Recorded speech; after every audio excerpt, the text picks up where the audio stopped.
quick thing I wanna say real quick. Please, okay, as a spiritual leader, as a spiritual teacher, your job is to teach, not instill fear. Because if you're gonna do that, then people should have just stayed where they're at, which is in certain things or around certain people, like, Christianity and things like that. Not disrespect to all, but if you're gonna be a spiritual teacher, a spiritual leader, someone with a lot of followers, don't instill fear into people like certain things. You can sleep in front of your mirror. You can sleep in front of your mirror.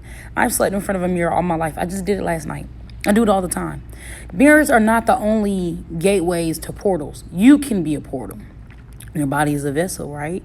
Doorways are portals. Why do you think most of the time, if you go by that ritual, my family does, we bless doorways. We don't bless mirrors. We bless doorways.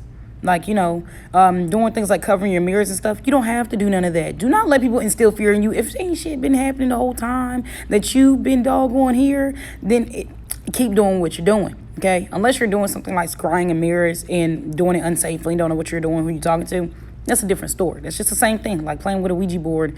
You're going to activate it by talking, right? All it takes is breath. Speech is power in the tongue. It still stems back to some things where I guess we would say Christianity, but spirituality was before Christianity. But another day, another dollar.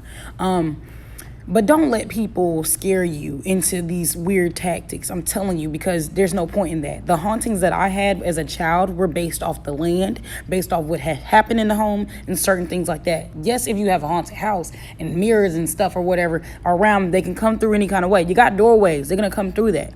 So don't let people fear monger you. Do what works best for you, what makes sense to you, and what the universe or God or whoever tells you to do in that inner voice.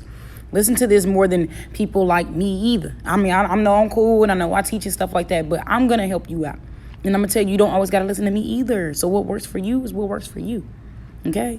But also, if you are going to listen to teachers, I would rather people listen to teachers like me and stuff like that, because I will actually answer your questions.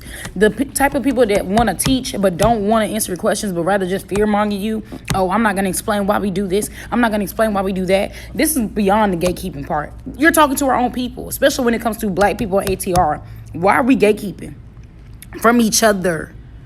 Why are we fear-mongering people from our deities and other things like that? Stop it. Stop scaring people. Let people explore. That's the point of spirituality. Let them explore. Let them find out what works for them in the safest manner as possible. So if you're watching this from either end or whatever position you sit in, whether you're the teacher or you're the listener, fear-mongering is not allowed here.